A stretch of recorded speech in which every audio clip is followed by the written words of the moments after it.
नमस्कार साथियों, मेरा नाम है अक्षय और आपका स्वागत है दृश्याइस चैनल की इस नई वीडियो में। ये हमारा यूपीएससी रिवीजन प्रोग्राम है जहां पर हम यूपीएससी 2025 का प्रीलिम्स जो एग्जाम है उसको ध्यान में रखते हुए इस साल की जो भी तमाम इंपॉर्टेंट और जरूरी खबरें रही हैं उन पर चर्चा कर रहे हैं, ताकि अगर उन खबरों से जुड़ा कोई भी सवाल आपको मिले तो आप उस सवाल को आसानी से सॉल्व कर पाएं। तो इसी नोट के साथ करते हैं अपनी वीडियो की शुरुआत। और जैसे कि हम पिछली 2 वीडियोस में कवर कर चुके हैं, बहुत सारी इंपॉर्टेंट खबरों को हमने कवर किया है। आप उन वीडियोस को भी देख सकते हैं, प्लेलिस्ट आपको मिल जाएगी हमारे चैनल पर। ये तीसरी वीडियो है और सबसे पहली जो हमारी खबर है वो आपका लॉन्ग टर्म कैपिटल गेन को लेकर के है। क्या होता है लॉन्ग टर्म कैपिटल गेन? तो लॉन्ग टर्म कैपिटल गेन को लेकर के हमारी पहली खबर है। खबर पे चर्चा करते हैं। सबसे पहले खबर हमारी क्या है? खबर हमारी यही है कि सरकार की तरफ से फाइनेंस बिल 2024 पेश किया गया है और ये जो 2024 का फाइनेंस बिल है ये मुख्य तौर पर लॉन्ग टर्म कैपिटल गेन को लेकर के कुछ बड़े बदलाव करता है। बदलाव की बात करते हैं। बदलाव क्या है, बदलाव को थोड़ा सा समझते हैं। तो पहला जो इंपॉर्टेंट बदलाव है वो ये है कि बेसिकली आपका इंडेक्सेशन को सरकार की तरफ से लगभग समाप्त कर दिया गया है। कुछ एक्सेप्शनल केसेस को छोड़ करके अब आपको इंडेक्सेशन का लाभ नहीं मिलेगा। अब यहां पर आगे बढ़ने से पहले हमारे लिए इंपॉर्टेंट ये है कि हम इंडेक्सेशन होता क्या है इसको थोड़ा सा समझ लेते हैं। एग्जाम्पल के तौर पर आप मान करके चलिए कि बेसिकली इंडेक्सेशन का मतलब होता है कि जब आप महंगाई को एडजस्ट करते हैं। जैसे एग्जाम्पल के तौर पर अगर आप देखें तो मान लीजिए आप 2010 में कोई संपत्ति खरीदते हैं 10 लाख रुपए की। 10 लाख रुपए की आपने कोई संपत्ति खरीदी और 2020 में आपने उस संपत्ति को बेच दिया। कितने रुपए में? मान लीजिए 20 लाख रुपए में आपने उसको बेच दिया। अब ये संपत्ति जो आपने 10 लाख रुपए में खरीदी थी 20 लाख रुपए में आपने बेची। ओवरऑल अगर आप देखें तो आपको 10 लाख रुपए का फायदा जो है वो यहां पर देखने को मिला है। लेकिन फायदा आपको 10 लाख रुपए का नहीं हुआ है, क्योंकि 2010 से लेकर के 2020 के बीच में आपको 6% की दर से वृद्धि भी तो देखने को मिली है, इन्फ्लेशन भी तो हुआ है, महंगाई भी तो हुई है। तो इस महंगाई को अगर आप यहां पर एडजस्ट करेंगे तो आपका ये जो 10 लाख रुपए का प्रॉफिट है, ये 10 लाख रुपए का प्रॉफिट आपका कम हो जाएगा, क्योंकि इतना प्रॉफिट तो आपको नहीं हुआ है। इसमें आपको महंगाई भी एडजस्ट करनी पड़ेगी। तो महंगाई को एडजस्ट करने का जो प्रोसेस होता है उसी प्रोसेस को कहा जाता है इंडेक्सेशन। तो पहले क्या होता था कि अगर आप कोई संपत्ति खरीदते थे और मान लीजिए आपने कोई एसेट खरीदा, उसको आपने बेचा, उस पर आपको टैक्स देना पड़ेगा, लेकिन उसमें महंगाई के अमाउंट को एडजस्ट किया जाता था सरकार की तरफ से। इसी को इंडेक्सेशन कहा जाता था। लेकिन अब सरकार ने इंडेक्सेशन को कैलकुलेट करने से मना कर दिया है। बदलाव क्या है? बदलाव की अगर आप बात करें, सबसे पहले 2 बड़े बदलाव यहां पर किए गए हैं। पहला नियम जो सरकार ने तय किया है वो ये है कि पुरानी व्यवस्था के मुताबिक अगर आपने कोई संपत्ति 23 जुलाई 2024 से पहले खरीदी थी, आपको कट ऑफ डेट याद रखने की जरूरत नहीं है, केवल इतना याद रखना है कि अगर जुलाई 2024 से पहले आपने कोई संपत्ति खरीदी थी और उसको आपने बाद में बेचा तो उस पर आपको इंडेक्सेशन का लाभ तो मिलेगा, लेकिन आपको 20% की दर से long term capital gain tax देना पड़ेगा। याद रखना है आपको कि अगर आपने जुलाई 2024 से पहले कोई संपत्ति खरीदी थी तो आप चाहें तो उस पर इंडेक्सेशन का लाभ ले सकते हैं, लेकिन आपको जो टैक्स देना पड़ेगा, अगर आप इंडेक्सेशन का लाभ लेते हैं, अगर आप महंगाई को एडजस्ट करते हैं तो उस पर आपको 20% की दर से long term capital gain tax देना पड़ेगा। वहीं अगर आपने कोई संपत्ति इसके बाद खरीदी है तो आपको इंडेक्सेशन का लाभ नहीं मिलेगा। इंपॉर्टेंट पॉइंट है, अगर आपने कोई संपत्ति जुलाई 2024 के बाद खरीदी है तो आपको इंडेक्सेशन का लाभ नहीं मिलेगा, लेकिन उस पर जो आपको टैक्स देना पड़ेगा वो है आपका 12.5% का। तो अगर आप इंडेक्सेशन का लाभ लेते हैं और आपने संपत्ति जुलाई 2024 से पहले खरीदी है तो आपको जो है 20% की दर से टैक्स देना पड़ेगा। अगर आपने संपत्ति जो है जुलाई 2024 के बाद खरीदी है तो आपको इंडेक्सेशन का लाभ नहीं मिलेगा, आपको 12.5% की दर से long term capital gain tax देना पड़ेगा, जो कि पहले 20% के आसपास हुआ करता था। तो ये कुछ बड़े बदलाव यहाँ पर सरकार की तरफ से किए गए हैं। चलिए अब यहाँ पर पूंजीगत लाभ की बात कर लेते हैं, कैपिटल गेन की बात कर लेते हैं। तो दीर्घावधिक पूंजीगत लाभ यानी कि लॉन्ग टर्म कैपिटल गेन का तात्पर्य सूचीबद्ध संपत्तियों के लिए 12 महीने से अधिक और गैर सूचीबद्ध संपत्तियों के लिए 24 महीने से अधिक तक रखी गई संपत्तियों से अर्जित लाभ होता है। क्या मतलब हुआ इसका? ये तो डेफिनेशन हो गई। मतलब को अगर आप समझे तो मान लीजिए कि आप जो है कोई शेयर खरीदते हैं। शेयर आपने खरीदा 10 रुपए के हिसाब से, आपने 100 शेयर खरीदे। कितने हो गए टोटल वैल्यू? 1000 रुपए की आपकी शेयर की वैल्यू हो गई। आपने शेयर को होल्ड किया 12 महीने तक, 12 मंथ तक, यानी कि 1 साल तक अगर आप शेयर को होल्ड करते हैं और शेयर की वैल्यू 10 रुपए से बढ़कर के 20 रुपए हो जाती है, तो आपके 100 शेयर हैं तो टोटल वैल्यू कितनी हो गई? आपकी 20,000 रुपए हो गई। तो ये जो 20,000 रुपए है इस पर आपको कितना प्रॉफिट हुआ? 10,000 रुपए का प्रॉफिट हुआ है। अब क्योंकि ये 1 साल से ज्यादा है तो इस पर आपको टैक्स देना पड़ेगा, और इसको क्या कहा जाता है, ये जो आपका प्रॉफिट है इसी को कहा जाता है long term capital gain. Long term capital gain कहा जाता है इस 10,000 रुपए को। ये तो हुआ आपका सूचीबद्ध यानी कि लिस्टेड स्टॉक या लिस्टेड एसेट्स के मामले में। जो नॉन लिस्टेड एसेट्स हैं या फिर जैसे आपके दूसरी तरीके की संपत्तियां होती हैं, एग्जाम्पल के तौर पर हम घर का एग्जाम्पल लेते हैं।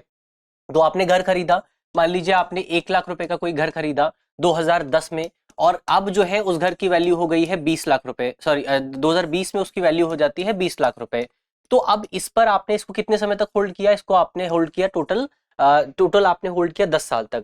अगर आप इस तरह के किसी एसेट को जो कि नॉन लिस्टेड एसेट है या कोई संपत्ति है या कोई रियल एस्टेट का एसेट है, उसको अगर आप 24 महीने से ज्यादा होल्ड करते हैं तो फिर आपको उस पर उसको क्या कहा जाएगा, उस पर अगर आपको बेनिफिट होता है तो उसको कहा जाएगा लॉन्ग टर्म कैपिटल गेन। तो जो आपके शेयर होते हैं तो अवधि यहाँ पर अलग अलग है। जो आपका शेयर है या फिर जो आपके लिस्टेड एसेट्स हैं, डिबेंचर हो गया या फिर दूसरे जो एसेट्स होते हैं बॉन्ड्स हो गए, इसको अगर आप होल्ड करते हैं, इसकी जो होल्डिंग अवधि है वो 12 महीने की है, यानी कि 1 साल का पूरा पीरियड होता है। और अगर कोई नॉन लिस्टेड एसेट है या फिर रियल एस्टेट का कोई एसेट है, कोई कार है, कोई दूसरी संपत्ति है, तो उस पर जो आपका होल्डिंग पीरियड होता है वो 24 महीने का होता है, यानी कि 2 साल का होता है। तो ये चीज आपको यहाँ पर याद रखनी है। अगर आप इतनी अवधि तक किसी संपत्ति को होल्ड करते हैं तो उस पर जो आपको प्रॉफिट होता है उसको कहा जाता है लॉन्ग टर्म कैपिटल गेन, और उस लॉन्ग टर्म कैपिटल गेन पर आपको टैक्स देना पड़ता है। इसको समझते हैं। ये हमने देख लिया है किसी पूंजीगत संपत्ति की बिक्री से होने वाला कोई भी लाभ जो है वो पूंजीगत प्राप्ति होता है या फिर लॉन्ग टर्म कैपिटल गेन होता है। ये लाभ या प्राप्ति आय की कैटेगरी में आती है, इनकम की कैटेगरी में आती है, इस पर आपको टैक्स देना पड़ता है। इसीलिए पूंजीगत लाभ कर उस वर्ष में उस राशि के लिए भुगतान करना होगा जिससे पूंजीगत संपत्ति का ट्रांसफर हुआ है, तो आपको इस पर जो है टैक्स देना पड़ता है। तो ये टैक्स हमने समझ लिया है। इसे पूंजीगत लाभ कर कहा जाता है, यानी कि जो आपका कैपिटल गेन टैक्स कहा जाता है इसको। अब कैपिटल गेन टैक्स आपके दो तरीके के हो सकते हैं, long term capital gain tax और short term capital gain tax. अगर हम शेयर का एग्जांपल लें तो अगर आप किसी शेयर को 12 महीने से ज्यादा के लिए होल्ड करते हैं तो उस पर लगता है long term capital gain tax, और अगर आप किसी शेयर को 12 महीने से कम के लिए होल्ड करते हैं तो उस पर लगता है short term capital gain tax. इतना ही आपको याद रखना है। वही चीज यहाँ पर लिखी हुई है कि अगर आप दीर्घावधिक पूंजी लाभ प्राप्त करते हैं तो आपको कर देना पड़ता है कितना। ये बेसिकली आपका 12 महीने से अगर ज्यादा होल्ड करते हैं तो आपका 0% हो सकता है, 15% हो सकता है, 20% हो सकता है, जो भी सरकार तय करती है। फिलहाल कितना है ये, फिलहाल अगर आप इंडेक्सेशन का लाभ लेते हैं तो ये 20% है, और अगर आप इंडेक्सेशन का लाभ नहीं लेते हैं तो ये 12% के आसपास है। इसके अलावा अल्पकालिक पूंजीगत लाभ जो होता है इस पर भी आपको टैक्स देना पड़ता है। 1 वर्ष या इससे कम अवधि तक अगर आप संपत्ति को होल्ड करते हैं तो इसको भी आपका साधारण आय की कैटेगरी में शामिल किया जाता है और इस पर भी टैक्स लगता है। तो ये हमने पूंजीगत टैक्स क्या होता है उसको समझ लिया है, पूंजीगत लाभ क्या होता है उसको समझ लिया है। आगे बढ़ा जाए, बातचीत करते हैं अपने foreign portfolio investors gift city allowed issue P notes. क्या मतलब हुआ इसका? तो खबर अगर आप देखें, खबर हमारी सिंपल सी यही है कि gift international finance services centre में निवास करने वाले और भारतीय प्रतिभूति एवं विनिमय बोर्ड यानी कि सेबी के साथ पंजीकृत जो फॉरेन पोर्टफोलियो इन्वेस्टर्स हैं, इनको सरकार की तरफ से या फिर सेबी की तरफ से अनुमति दे दी गई है कि ये पी नोट जारी कर सकते हैं। पी नोट यानी कि आपका प्रॉमिसरी नोट जो है, सॉरी पार्टिसिपेटरी नोट जो है उसको जारी कर सकते हैं। तो हमारे लिए पार्टिसिपेटरी नोट बहुत इंपॉर्टेंट है, इससे सवाल आपका बन सकता है। इसको थोड़ा सा समझते हैं कि पार्टिसिपेटरी नोट क्या होता है। तो ये वित्तीय उपकरण निवेशकों और हेज फंड द्वारा भारतीय शेयर बाजारों में निवेश करने के लिए उपयोग किया जाता है, जिसके लिए सेबी में पंजीकरण कराना अनिवार्य नहीं है। एग्जाम्पल से इसको समझने की कोशिश करते हैं क्योंकि तब हम बेहतर ढंग से समझ पाएंगे। मान लीजिए ये हमारा भारत है, भारत में शेयर मार्केट है, शेयर मार्केट को रेगुलेट कौन करता है? सेबी करती है। तो अगर आप भारत में शेयर मार्केट में इन्वेस्ट करना चाहते हैं तो आपको किसके साथ पंजीकरण कराना पड़ेगा? आपको सेबी के साथ अपने आप को रजिस्टर कराना पड़ेगा। लेकिन मान लीजिए कि कोई दूसरा देश है, मान लीजिए अमेरिका है, अमेरिका का कोई इन्वेस्टर है, भारत में इन्वेस्ट करना चाहता है, लेकिन भारत में इन्वेस्ट तो करना चाहता है पर सेबी के साथ रजिस्टर नहीं करना चाहता, क्योंकि भारत के बाहर अगर आप रजिस्ट्रेशन करने जाते हैं या भारत से बाहर का कोई व्यक्ति सेबी के साथ रजिस्टर करता है तो उसको बहुत सारे प्रोसेस को फॉलो करना पड़ेगा, बहुत सारी प्रक्रियाओं को फॉलो करना पड़ेगा। लेकिन ये जो इन्वेस्टर है ये इस पूरी प्रक्रिया को फॉलो नहीं करना चाहता, तो ये क्या करेगा? ये बेसिकली किसी ऐसी कंपनी के पास जाएगा जो कंपनी पहले से सेबी के पास रजिस्टर हो। इन कंपनीज को अधिकांशतः फॉरेन पोर्टफोलियो इन्वेस्टर्स कहा जाता है या फॉरेन पोर्टफोलियो इंस्टीट्यूशंस कहा जाता है। तो ये व्यक्ति जो है इस कंपनी के पास जाएगा और इस कंपनी को पैसे देगा। मान लीजिए 100 रुपए इसको इसने दिए और इस कंपनी को ऑर्डर देगा कि आप इस जो इंडिया का मार्केट है वहां से 100 रुपए के शेयर खरीद लीजिए। तो ये कंपनी क्या करेगी, ये कंपनी इंडिया के मार्केट से 100 रुपए के शेयर अपने नाम पर खरीदेगी और उसके बाद इस व्यक्ति को वो शेयर ट्रांसफर कर देगी। और शेयर ट्रांसफर करते समय एक डॉक्यूमेंट दिया जाता है, जिस डॉक्यूमेंट को कहा जाता है पी नोट। पी नोट की फुल फॉर्म क्या है, पार्टिसिपेटरी नोट। तो अगर कोई विदेशी निवेशक भारतीय बाजार में निवेश करना चाहता है बिना सेबी के साथ रजिस्टर किए हुए, तो वो पी नोट के माध्यम से इन्वेस्ट कर सकता है। ये चीज आपको यहाँ पर समझनी होती है कि पी नोट क्या है और पी नोट किस तरीके से काम करता है। तो पी नोट हमने समझ लिया है क्या होता है। अब इसके अलावा पी नोट के बारे में और कुछ इंपॉर्टेंट बातें देखें तो पी नोट्स के माध्यम से आने वाला जो इन्वेस्टमेंट है उसको ऑफशोर डेरिवेटिव निवेश कहा जाता है। ये चीज आपको याद रखनी है। अगर आपसे पूछा जाता है कि ऑफशोर डेरिवेटिव इन्वेस्टमेंट या ऑफशोर डेरिवेटिव निवेश किससे जुड़ा हुआ है, तो ये पी नोट से जुड़ा हुआ है। इसके अलावा ये पंजीकृत विदेशी पोर्टफोलियो इन्वेस्टर्स विदेशी निवेशकों को देते हैं जो सीधे पंजीकरण किए बिना भारतीय बाजार में इन्वेस्टमेंट कर सकते हैं। तो एफपीआई को हर 3 महीने में सेबी को निवेशकों की रिपोर्ट जो है देनी पड़ती है। यानी कि ये जो आपकी कंपनी है, ये जो कंपनी है जो भारतीय बाजार में इन्वेस्ट कर रही है, इसको हर 3 महीने में सेबी को बताना पड़ेगा कि वो कितना रुपया जो है पी नोट्स के माध्यम से भारतीय बाजार में लेकर के आ रहे हैं। लेकिन इंपॉर्टेंट पॉइंट यहां पर यह है कि ये जो कंपनी है, इस कंपनी को इसकी जानकारी देनी जरूरी नहीं है, इसके बारे में बताना नहीं पड़ेगा कि कौन से व्यक्ति से पैसे हमने लिए हैं, कौन सी कंपनी के शेयर हमने खरीदे हैं।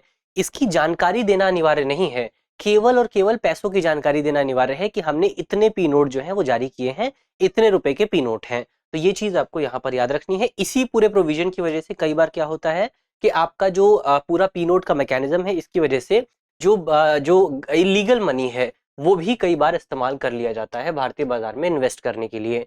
तो एफपीआई यानी फॉरेन पोर्टफोलियो इन्वेस्टर्स वो विदेशी निवेशक संस्थाएं होती हैं जो भारत में पूंजी बाजार में इन्वेस्ट करती हैं। ये निवेशक मुख्य रूप से भारतीय शेयर बाजार जैसे एनएससी, बीएसई और अन्य वित्तीय संपत्तियों में निवेश करते हैं। तो एफपीआई के बारे में तो आप जानते हैं कि जो फॉरेन पोर्टफोलियो इन्वेस्टर्स हैं जो भारतीय शेयर बाजार में खासतौर पर पैसा लगाते हैं, चाहे प्राइमरी मार्केट हो चाहे सेकेंडरी मार्केट हो। लेकिन अगर सरकार ने 2024 या 23 में ही रूल में परिवर्तन किया था कि अगर कोई आपका फॉरेन पोर्टफोलियो इन्वेस्टर है, ये भारतीय बाजार की किसी कंपनी में 10% से ज्यादा इन्वेस्ट करता है, तो इसको एफडीआई की कैटेगरी में रखा जाएगा। ये चीज आपको याद रखनी है। ये सवाल भी यूपीएससी पूछ सकता है कि भारत में एफडीआई की कोई लिमिट है या फिर नहीं है, या लिमिट है तो 10% है क्या। तो 10% की लिमिट है। अगर कोई एफपीआई 10% पैसे इन्वेस्ट करता है भारतीय बाजार में किसी कंपनी में, तो उसको एफडीआई की कैटेगरी में शामिल किया जाता है। तो ये पॉइंट हमने देख लिया है, एफपीआई एफडीआई क्या होते हैं इसको हमने समझ लिया है। अगली खबर अगर आप देखें, अगली खबर बेसिकली आपका एग्रीकल्चर इंफ्रास्ट्रक्चर फंड को लेकर के है। तो खबर चर्चा में इस वजह से आई है क्योंकि हाल ही में केंद्रीय मंत्रिमंडल ने कृषि अवसंरचना कोष के तहत वित्त पोषण सुविधा की केंद्रीय क्षेत्रक योजना में प्रगतिशील को विस्तार दिया है, ताकि इस पूरी योजना को, इस पूरे फंड को और ज्यादा आकर्षक बनाया जा सके। अब बात करते हैं कृषि अवसंरचना कोष के बारे में, यानी कि एग्रीकल्चर इंफ्रास्ट्रक्चर फंड के बारे में। तो एग्रीकल्चर इंफ्रास्ट्रक्चर फंड अगर आप देखें तो एआईएफ एक वित्तीय पोषण सुविधा है जिसे जुलाई 2020 में शुरू किया गया था। तो एक फाइनेंसिंग सर्विस है। फाइनेंसिंग सर्विस आप समझ ही सकते हैं क्या मतलब होता है इसका। इसका सीधा सा मतलब ये है कि ये लोन उपलब्ध कराती है, लेंडिंग अमाउंट जो है वो उपलब्ध कराती है। किसको उपलब्ध कराती है, तो ये भारतीय किसानों को सहायता देती है। किसान उद्यमी जो है, कृषि एंटरप्रेन्योर्स जो है उनको सहायता देती है। कृषि एंटरप्रेन्योर्स के जो ग्रुप हैं, किसानों के जो ग्रुप हैं, एफपीओज जो है यानी कि जो आपके फॉरेस्ट फार्मर प्रोड्यूसर ऑर्गेनाइजेशन जो है, सेल्फ हेल्प ग्रुप जो है, ज्वाइंट लायबिलिटी ग्रुप जो है, इन तमाम जो आपके कृषि क्षेत्र से जुड़े हुए जो इकाइयां हैं उनको फाइनेंस देने का काम, उनको लोन देने का काम जो है वो कृषि अवसंरचना कोष द्वारा किया जाता है। इसके तहत आप अलग अलग काम के लिए पैसा ले सकते हैं। जैसे आप फसल की कटाई के बाद प्रबंधन बुनियादी ढांचा डेवलप करने के लिए, यानी कि आप फसल की कटाई के बाद उसको स्टोर कहाँ पर करेंगे, अगर आप मान लीजिए कोई गोडाउन बनाना चाहते हैं उसके लिए आप पैसा ले सकते हैं, या किसी और चीज के लिए कोल्ड चेन स्टोर सुविधा डेवलप करने के लिए, सामुदायिक कृषि संपत्ति का निर्माण करने के लिए, इन तमाम कामों के लिए आप इस पूरे फंड से पैसे प्राप्त कर सकते हैं। इसको 2020 में शुरू किया गया था। इसके अलावा आपका जो एग्रीकल्चर इंफ्रास्ट्रक्चर फंड है, इसके तहत 3% ब्याज सब्सिडी के रूप में सहायता प्रदान की जाती है। Credit guarantee fund trust for micro and small enterprises CGTMSE कार्यक्रम के माध्यम से 2 करोड़ रुपए तक के ऋण के लिए क्रेडिट गारंटी जो है उपलब्ध है। इस फंड का प्रबंधन और देखरेख एक ऑनलाइन प्रबंधन सूचना प्रणाली द्वारा किया जाता है। तो ये चीज आपको कुछ इंपॉर्टेंट पॉइंट यहाँ पर याद रखने हैं। खासतौर पर 3% की ब्याज सब्सिडी जो है वो यहाँ पर आपको प्राप्त होती है और 2 करोड़ रुपए तक का अमाउंट आप इसमें प्राप्त कर सकते हैं। चलिए आगे बढ़ा जाए। अगली खबर अगर आप देखें, अगली जो हमारी खबर है ये बेसिकली आपका टेक्सटाइल स्टार्टअप को बूस्ट देने के लिए सरकार की तरफ से एक योजना जो है शुरू की गई है। तो खबर पर थोड़ा सा और डिटेल से बात करते हैं। खबर हमारी यही है कि हाल ही में राष्ट्रीय तकनीकी वस्त्र यानी कि टेक्निकल टेक्सटाइल जो है, अब टेक्निकल टेक्सटाइल क्या होता है इस पर अभी हम आगे बात करेंगे। फिलहाल टेक्निकल टेक्सटाइल मिशन की आधिकारिक की अधिकार प्राप्त कार्यक्रम समिति ने यानी कि राइट्स ग्रुप ने ग्रेट पहल के तहत 7 स्टार्टअप प्रस्तावों को मंजूरी प्रदान की है, यानी कि 7 जो आपकी स्टार्टअप कंपनियां हैं उनको मंजूरी दी गई है फंड के लिहाज से। अब इसमें एक इंपॉर्टेंट शब्द आता है ग्रेट पहल। ग्रेट पहल के बारे में बात कर लेते हैं। तो ग्रेट पहल अगर आप देखें तो इसे भारत में तकनीकी वस्त्रों में स्टार्टअप इकोसिस्टम विकसित करने के लिए अगस्त 2023 में लॉन्च किया गया था। यानी कि भारत का जो ओवरऑल आपका जो टेक्सटाइल सेगमेंट में स्टार्टअप है, उन स्टार्टअप्स को सहायता देने के लिए सरकार ने 2023 में इस पूरी योजना की शुरुआत की थी। और भारत की जो टेक्सटाइल मिनिस्ट्री है वो इसकी नोडल मंत्रालय के तौर पे काम करती है। तो ये हमने ग्रेट पहल के बारे में देखा। ग्रेट पहल क्या है? अब इस ग्रेट पहल का उद्देश्य तकनीकी वस्त्र के क्षेत्र में युवा नवप्रवर्तक यानी कि जो आपके इनोवेटर्स हैं उनको सहायता प्रदान करना, या जो वैज्ञानिक हैं, जो प्रौद्योगिकीविद हैं, जो टेक्नोलॉजी से जुड़े हुए जो लोग हैं, स्टार्टअप उद्यमी जो हैं, उनको अपने विचारों को वाणिज्यिक प्रौद्योगिकी में बदलने और भारत को आत्मनिर्भर बनाने के लिए प्रोत्साहित करना। यानी कि जो भी लोग आपके टेक्सटाइल सेगमेंट में, खासतौर पर टेक्निकल टेक्सटाइल के सेगमेंट में काम करना चाहते हैं, उनको सहायता प्रदान करने के लिए सरकार की तरफ से ग्रेट इनिशिएटिव की शुरुआत की गई थी। कब की गई थी? 2023 में इस इनिशिएटिव की शुरुआत हुई थी। इसमें 18 महीने की अवधि के लिए 50 लाख रुपए तक की अनुदान सहायता प्रदान की जाती है। अब हम बात करते हैं आपका तकनीकी वस्त्र के बारे में, यानी कि टेक्निकल टेक्सटाइल के बारे में। तो टेक्निकल टेक्सटाइल अगर आप देखें, तकनीकी वस्त्रों के निर्माण का मुख्य उद्देश्य कार्यात्मक होता है, फंक्शनैलिटी को बढ़ावा देना है। तकनीकी वस्त्रों का उपयोग कृषि क्षेत्र में किया जा सकता है, वैज्ञानिक शोध के लिए, चिकित्सा क्षेत्र के लिए, सैन्य क्षेत्र के लिए, पर्सनल सुरक्षा के लिए किया जा सकता है, उद्योगों के लिए, खेलकूद के लिए किया जा सकता है। तो जो भी आपके टेक्निकल सेक्टर्स हैं वहां पर आप जिस तरह के वस्त्रों का निर्माण करते हैं उसको टेक्निकल टेक्सटाइल कहा जाता है। इसको थोड़ा सा एक एग्जाम्पल से भी अगर आप समझें तो बेसिकली जैसे अगर आप देखें, सामान्य तौर पर हम जो कपड़े पहनते हैं वो आपका टेक्निकल टेक्सटाइल में नहीं आते हैं। आपने जो कपड़े पहने हैं, मैंने जो कपड़े पहने हैं, ये टेक्निकल टेक्सटाइल में नहीं आते हैं। टेक्निकल टेक्सटाइल के जो कपड़े होते हैं वो किसी स्पेसिफिक काम के लिए इस्तेमाल किए जाते हैं। जैसे अगर आप देखें तो डॉक्टर्स ऑपरेशन के दौरान जो कपड़े पहनते हैं वो स्पेशल तरीके के कपड़े होते हैं, वो आप हर रोज नहीं पहनते हैं। उनको स्पेशल काम के लिए डिजाइन किया गया है, उनका एक स्पेशल काम होता है। या फिर अगर आप देखें जो फायर फाइटर्स होते हैं वो जब आग बुझाने जाते हैं तो स्पेशल तरीके के कपड़े पहनते हैं। या जो बॉम्ब स्क्वाड होती है वो जब बॉम्ब को जो है डिफ्यूज करने जाते हैं तो स्पेशल तरीके के कपड़े पहनते हैं। तो जो आपकी टेक्निकल टेक्सटाइल है उन सभी का एक स्पेशल काम होता है। या फिर जैसे अगर आप देखें तो कंस्ट्रक्शन साइट्स पर जो लोग काम करते हैं, जो मजदूर काम करते हैं, उनका एक स्पेशल काम, उनके जो कपड़े होते हैं उन कपड़ों का एक स्पेशल काम होता है। या फिर और भी जगह अगर आप देखें, कोयले की खदानों में जो लोग काम करने जाते हैं, या फिर अगर आप देखिए भारत में तो बहुत कम लोगों को प्राप्त हो पाता है, लेकिन विदेशों में जो आपका सीवेज को साफ करने वाले जो लोग हैं, जो हमारे साथी हैं, उनको अलग तरीके के कपड़े मिलते हैं ताकि उनकी सुरक्षा सुनिश्चित की जा सके। तो टेक्निकल टेक्सटाइल वही कपड़े हैं जिनका एक स्पेशल काम होता है। सामान्य कपड़ों का ऐसा स्पेशल कोई काम नहीं है। अगर आप, जैसे मैंने जो कपड़े पहने हैं, मैं इसको पहन करके आग बुझाने जाऊंगा तो शायद आग मुझे ही लग जाए। तो इसीलिए आग बुझाने के लिए अलग तरीके के कपड़े डिजाइन किए जाते हैं जिनको कहा जाता है टेक्निकल टेक्सटाइल। अब टेक्निकल टेक्सटाइल जो होता है इनका देश के इंडस्ट्रियलाइजेशन से एक बहुत इंपॉर्टेंट रिलेशन माना जाता है। तो जैसे जैसे कोई देश जो है इंडस्ट्रियलाइज्ड होता जाता है, जैसे जैसे किसी देश में आपको इंडस्ट्रियलाइजेशन देखने को मिलेगा, वहां पर टेक्निकल टेक्सटाइल जो है वो और ज्यादा डेवलप होता जाता है। क्योंकि आप खुद सोच करके देखिए कि जब किसी देश की इंडस्ट्री डेवलप करेगी तो वहां पर आपकी बड़ी बड़ी कंपनियां डेवलप होंगी, बड़ी बड़ी मशीनें लगाई जाएंगी, उन मशीनों को संचालित करने के लिए लोगों की जरूरत पड़ेगी और लोगों के लिए विशेष कपड़े बनाए जाएंगे। तो इसीलिए जैसे जैसे देश इंडस्ट्रियलाइज होता है, डेवलप होता है, वहां पर टेक्सटाइल की जो डिमांड है, खासतौर पर टेक्निकल टेक्सटाइल की जो डिमांड है वो बढ़ने लगती है। अब उपयोग के आधार पर टेक्निकल टेक्सटाइल को 12 कैटेगरीज में या 12 तकनीकी वस्त्रों में डिवाइड किया जा सकता है। ये बिल्कुल भी इंपॉर्टेंट नहीं है। इनके नाम से स्पष्ट हो जाएगा आपका एग्रोटेक यानी कि जो एग्रीकल्चर सेक्टर के लिए इस्तेमाल होते हैं कपड़े, मेडिटेक यानी कि मेडिसिन सेक्टर के लिए जो इस्तेमाल होते हैं, बिल्ड टेक यानी कि बिल्डिंग बनाने वाला जो कंस्ट्रक्शन सेक्टर है वहां पर इस्तेमाल होता है, मोबिली टेक बेसिकली आपका मोबाइल, जो आपका ऑटोमोबाइल सेक्टर होता है उसके लिए इस्तेमाल किया जाता है, क्लॉथ टेक है, ऑकोटेक है, इसके अलावा पैक टेक है, होम टेक है, प्रोटेक है, इंडुक है और स्पॉटेक है। तो बेसिकली स्पोर्ट्स के लिए जो इस्तेमाल होता है। तो अलग अलग तरीके के टेक्सटाइल, टेक्निकल टेक्सटाइल जो है ये आपको देखने को मिल जाते हैं। इसके अलावा सरकार की तरफ से भारत में टेक्निकल टेक्सटाइल को बढ़ावा देने के लिए राष्ट्रीय टेक्निकल टेक्सटाइल मिशन की भी शुरुआत की गई थी साल 2020 में।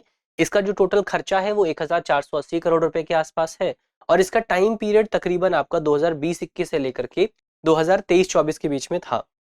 4 वर्ष के लिए निर्धारित किया गया था। चलिए आगे बढ़ा जाए।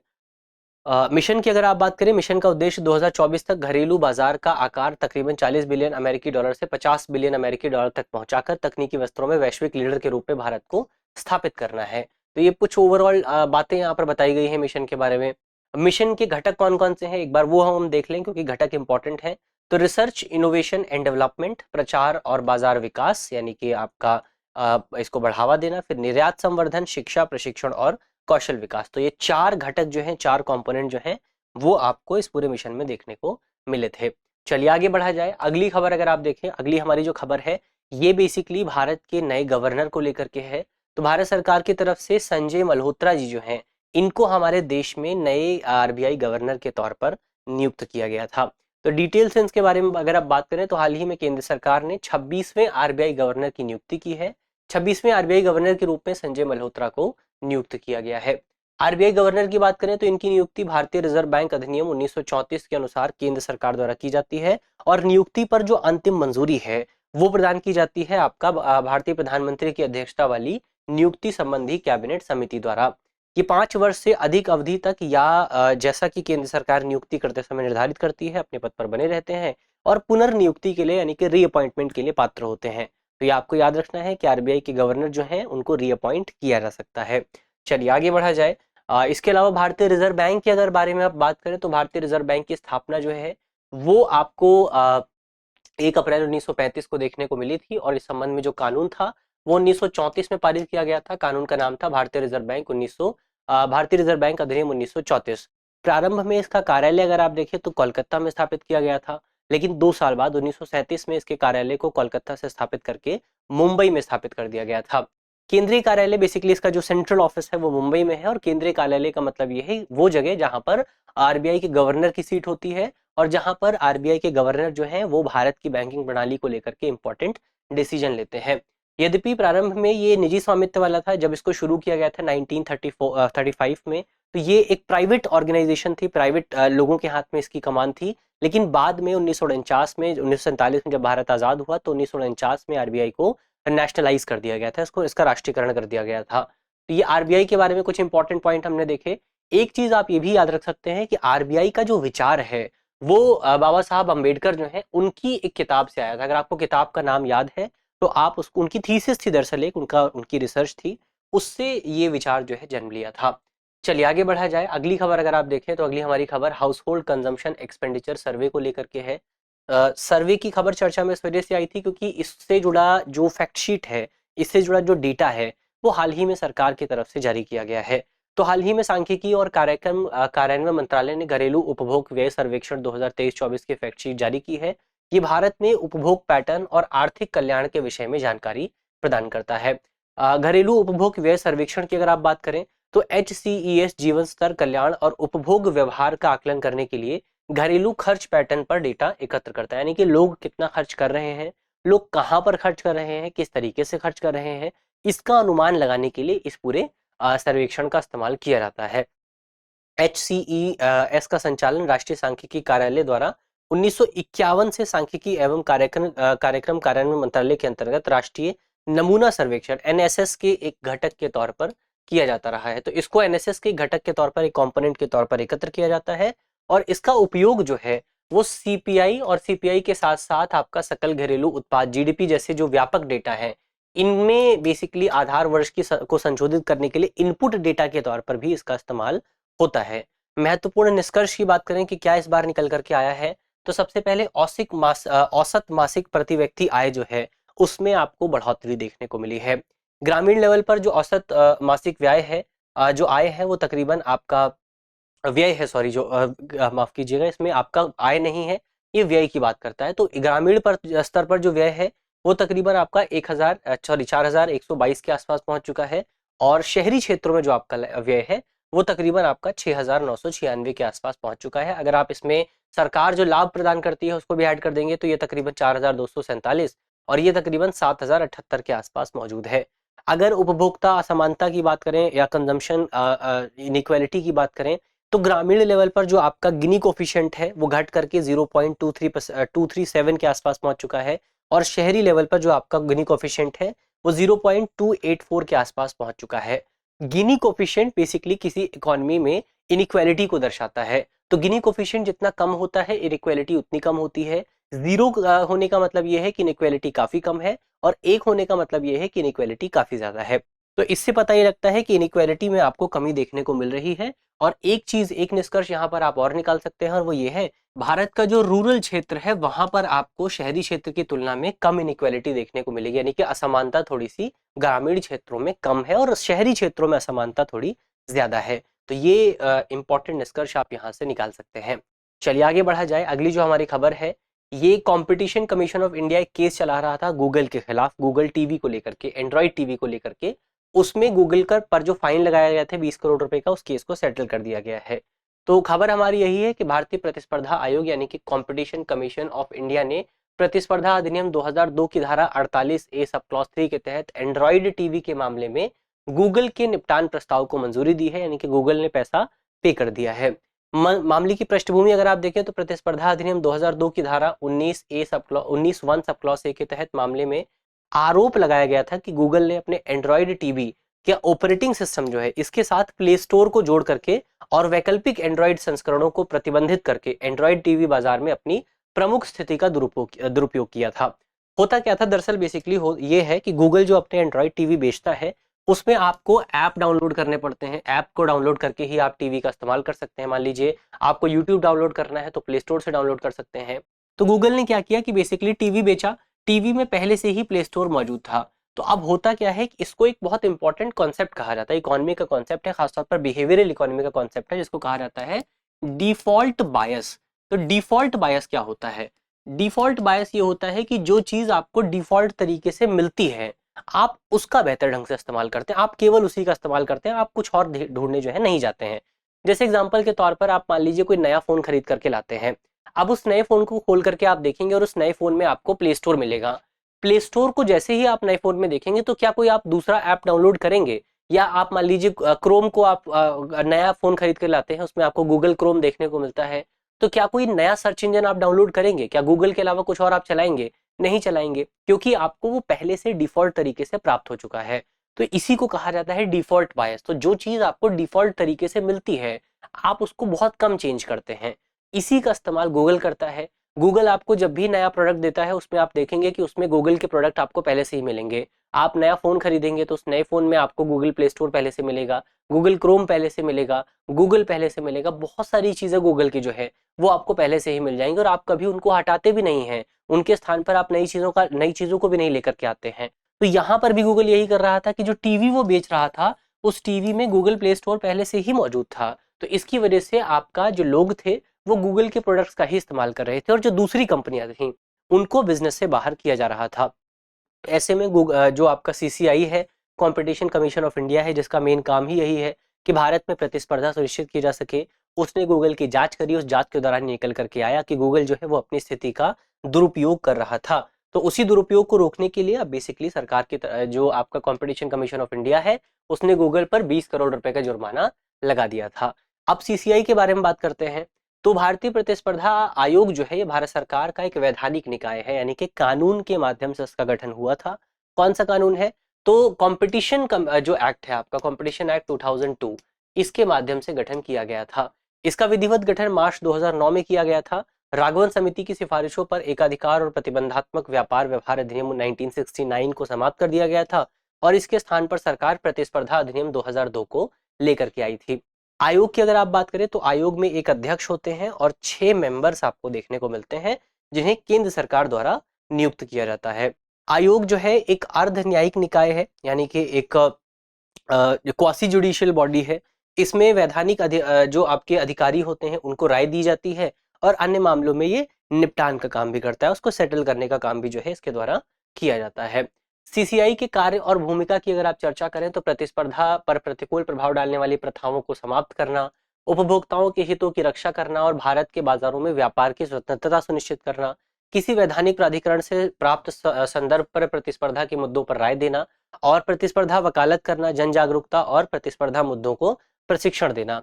यानी कि ओवरऑल भारत में कंपटीशन को बढ़ाने का काम जो है वो कंपटीशन कमीशन ऑफ इंडिया द्वारा किया जाता है। तो ये हमने सीसीआई के बारे में बात की, सीसीआई से जुड़े जो भी इंपॉर्टेंट पॉइंट्स थे उनको हमने देख लिया है। आगे बढ़ा जाए, अगली खबर अगर आप देखें तो अगली जो हमारी खबर है वो भारत में पीएसीज को लेकर के है, यानी कि प्राइमरी एग्रीकल्चर क्रेडिट सोसाइटीज को लेकर के है, जिनको स्टैंडर्डाइज करने के लिए, जिनको स्ट्रेंथन करने के लिए, उनका कंप्यूटरीकरण करने के लिए सरकार की तरफ से एक योजना को मंजूरी प्रदान की गई थी। तो डिटेल से अगर आप इस पे बात करें तो भारत सरकार ने प्राथमिक कृषि सहकारी समितियों यानी कि प्राइमरी एग्रीकल्चर कोऑपरेटिव सोसाइटीज को मजबूत करने के लिए और उनके कार्यान्वयन को बेहतर करने के लिए कंप्यूटरीकरण की एक योजना जो है उसको लागू किया है। इसके साथ ही गोदामों और अन्य कृषि बुनियादी ढांचे के निर्माण के लिए अतिरिक्त 500 पैक्स जो हैं उनका गठन भी सरकार की तरफ से किया जा रहा था। अब पीएसईज की अगर आप बात कर लें, प्राइमरी एग्रीकल्चर कोऑपरेटिव सोसाइटी, तो ये जमीनी स्तर की सहकारी ऋण संस्थाएं हैं, ग्रामीण लेवल पर काम करती हैं, क्षेत्र लेवल पर काम करती हैं, जो किसानों को विभिन्न कृषि और खेतीबाड़ी गतिविधियों के लिए अल्पकालिक और मध्यम अवधि ऋण जो है वो उपलब्ध कराती है, यानी कि शॉर्ट टर्म और मीडियम टर्म लोन जो है वो उपलब्ध कराती हैं। ये जमीनी स्तर पर ग्राम पंचायत और गांव स्तर पर काम करती हैं, बिल्कुल बहुत ग्रामीण लेवल पर इनका काम आपको देखने को मिलता है। और प्रथम प्राथमिक कृषि सोसाइटी जो है उसको 1904 में गठित किया गया था और सहकारी बैंकिंग प्रणाली के आधार पर कार्यरत पीएसी ग्रामीण क्षेत्र को अल्पावधिक और मध्यम अवधि के ऋण की प्रमुख खुदरा दुकानें जो हैं उपलब्ध कराती हैं। इनकी इंपॉर्टेंस की बात करें तो ये बैंकिंग, ऑन साइट आपूर्ति, विपणन, उत्पादन और उपभोक्ता सेवाओं जैसी विभिन्न सर्विसेज जो है वो उपलब्ध कराती हैं ग्रामीण स्तर पर। और इसके साथ साथ ये वित्त उपलब्ध कराने के लिए मिनी बैंक के तौर पर भी काम करती हैं। मिनी बैंक यानी कि आप जो है बहुत आसानी से इनके माध्यम से लोन प्राप्त कर सकते हैं ग्रामीण लेवल पर, किसान जो है वो सुविधा प्राप्त कर सकते हैं ग्रामीण लेवल पर, कहीं दूर जाने की जरूरत जो है नहीं होती है। तो ये ओवरऑल हमारा करंट अफेयर का पूरा सेगमेंट था। तीसरी वीडियो थी, तीसरी और अंतिम वीडियो थी। उम्मीद है कि पूरा सेगमेंट आपको समझ में आया होगा। कहीं भी अगर आपको कुछ दिक्कत है तो आप कमेंट बॉक्स में बता सकते हैं। कोशिश की जाएगी कि उस पूरे क्वेरी को, उस पूरे कॉन्सेप्ट को और ज़्यादा बेहतर ढंग से क्लियर किया जाए। तो मिलते हैं आपसे अगली वीडियो में, तब तक के लिए अपना ख्याल रखिए, ध्यान रखिए, पढ़ते रहिए। धन्यवाद।